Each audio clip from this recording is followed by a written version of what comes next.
morning, everybody. This is day 4 of my vlog. So today I saw my parents already. They brought food. My mom, they only live like a mile away. So we are somewhat social distancing in the sense that my parents have, medical issues and because of, anyway, I have to wear a mask every time I'm near them. If I'm taking them to medical appointments, I wear a mask and they sit in the back seat. We do the best we could do given the circumstances. My dad loves to travel, and we used to take, my husband and I used to take him to different places last few years, and now I'm not even sure if he could travel like that. But I asked them, I've been asking them every few days if they wanted to go drive up to, a couple hours to an apple orchard or things like that, just to go, it's really going to a different grocery store that is a different environment. And I think they might be interested in going. So I might take them to an apple orchard area, and not that we're gonna pick apples, we don't. We literally go to a grocery store an hour and a half away with a bunch of apples and a lot of homemade stuff, and then we buy it and come home. And so it's just a drive. But they like getting outside the house, and it gives them, anyway. So you might see my parents, but because of that, I thought what I would do is to talk a little bit more about my parents. And the reason why I want to do this is because, when you see my parents, and you might have seen my parents in my previous video. I think I'll link the video below where I brought Toki home, and then I went to visit my parents. So you'll see my dad and my mom, and they speak Korean. I'm an immigrant. But I wanted to share this story so that when you see my parents in my vlog, you might just see, old Asian couple and you might not think about their story. But I wanted to share, it's kind of emotional, but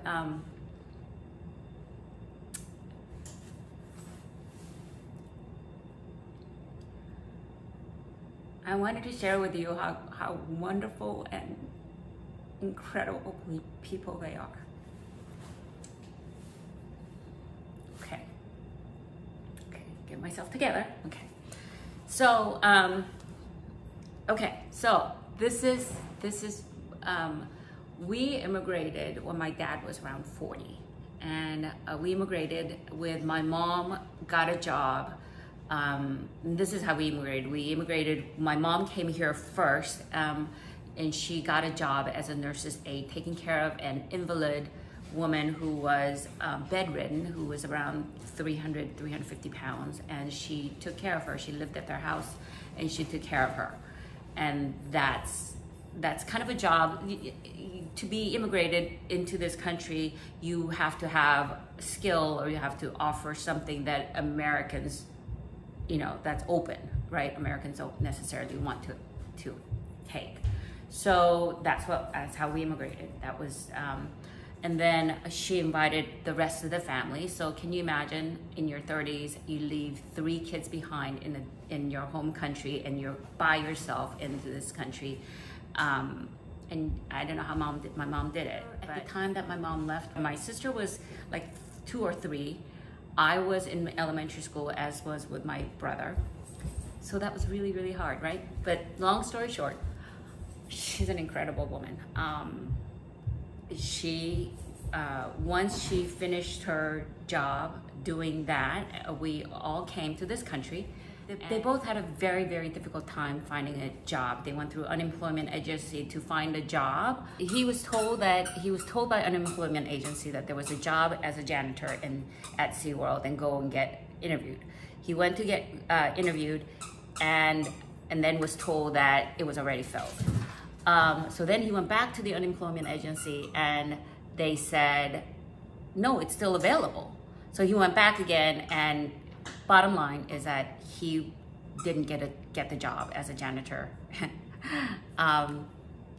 He had the similar experience trying to become like a janitor in an apartment building complex. and he didn't get that job either. I think those jobs, those jobs, according to my father, because he knew the unemployment agency person, was given to somebody younger and somebody who was not an immigrant. One was given to a Hispanic American, and another one was given to African American person. Anyway, long story short, he was able to find a job, and what he did, this is in the 70s, what he did is those huge cable wires, he used to hand wind them into a huge, like a drum, right? And his hand would get all, all messed up. He did that, and I mean, clearly it was an industry that was gonna die. So that company ended up folding, and he was one of the last people to let go because he was such a good worker. He said what was funny is he would work, you have to wind it so many times, these huge, and it's these huge, thick wires. And when the brake bell rang, I guess it was a buzzard or some kind, everybody had to stop. But he said, I was almost close to the end, so I wanted to finish up. And then his manager would come and say, no, you got to stop now. It's union rule, you have to stop now. And he said, but I have to restart the whole thing over again. He said, nope, you got to stop now. So he thought that was kind of funny that they were such a rule, but he was a really hard worker, and they loved him. Long story short, they came with nothing. They educated the three of us. We all have doctorates, my brother, sister, and me, and they have amassed enough wealth that they are living the American dream. One of the things that my mom always says is that when she was growing up in South Korea during Korean War, her family had nothing. I mean, when my mom says she had nothing, no shoes, no food, trying to get heat from coal dust from railroad tracks. She remembers gathering coal dust from railroad tracks. That's how poor she was. This is what I was gonna say. My mom used to say, because she grew up when she was young, she grew up so poor, she didn't have food to eat, and she always wanted to eat food, and she couldn't eat because she didn't have money. Now in the United States, they're very comfortable, and she could eat whatever she wants, whenever she wants, and she can't because she's got diabetes. But, oh my goodness, the stories that they have, it's amazing. But yes, all three of us, my brother, sister, and me, we all have doctorates. We are all, because of the sacrifices my parents made to decide to come to this country to give us the greater opportunity. Now, South Korea now is not a third world nation like it was in the 70s. It's obviously doing much better, but the opportunities here, sure, we encountered racism, but in every society, I feel like there's few bad apples, but I mean, my parents didn't even speak English that well. My mom used to, after working at a sewing factory, she was a seamstress sewing the shoulder, she would come home, cook us dinner, and then go to class to take English classes. So incredible. I mean, I have so much respect for them. So when you see two old Asian couples sitting behind in my car, you know that they have a story that is an incredible American story. Okay, I'm gonna wear my multi-pochette. It's got, I'm not carrying that much, but it's got, so casual, so easy.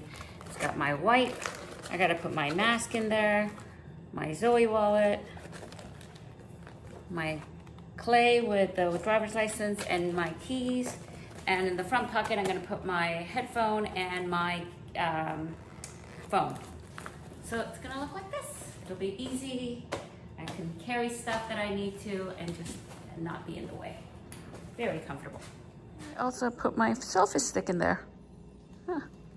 I didn't know. Almost at my mom's house. I totally forgot. I have to make sure that I take the oxygen tank for my dad and the diabetes freestyle machine so that in case my mom feels sick, we're gotta make sure that her sugar levels are good. So I gotta take those two little machines, little devices.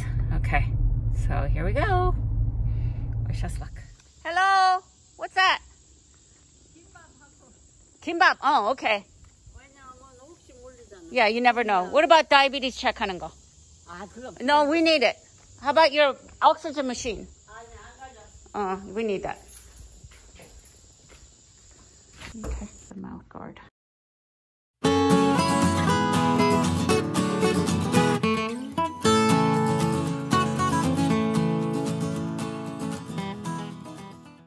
Peach farms and apple farms. Okay, basically, my mom got sick in the car, so she's actually staying in the car. And I'm gonna go see if I can get a box of apple and box of peaches, and then just take it to them. In the meantime, they're gonna stay in the car and they won't even be able to come out. Oh my God, this has been not easy.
My mom was sick the entire time coming back. She was throwing up.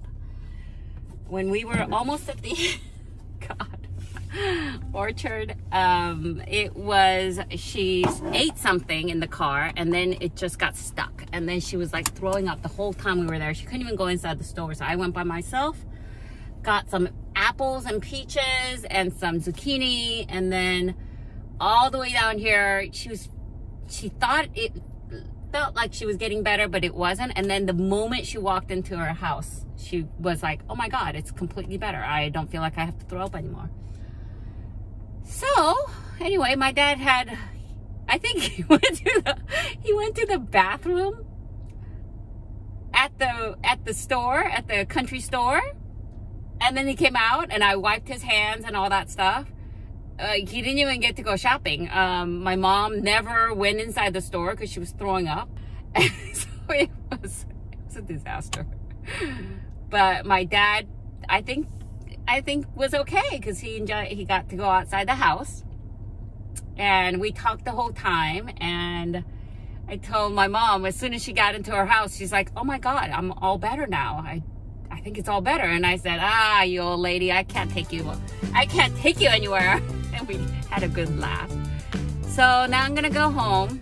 I got a little bit of apples and peaches, and this is it. I'm not gonna film anymore. This is it for the day. I'm sorry it didn't turn out the way I thought it was gonna turn out, but I hope you enjoyed the story about my parents.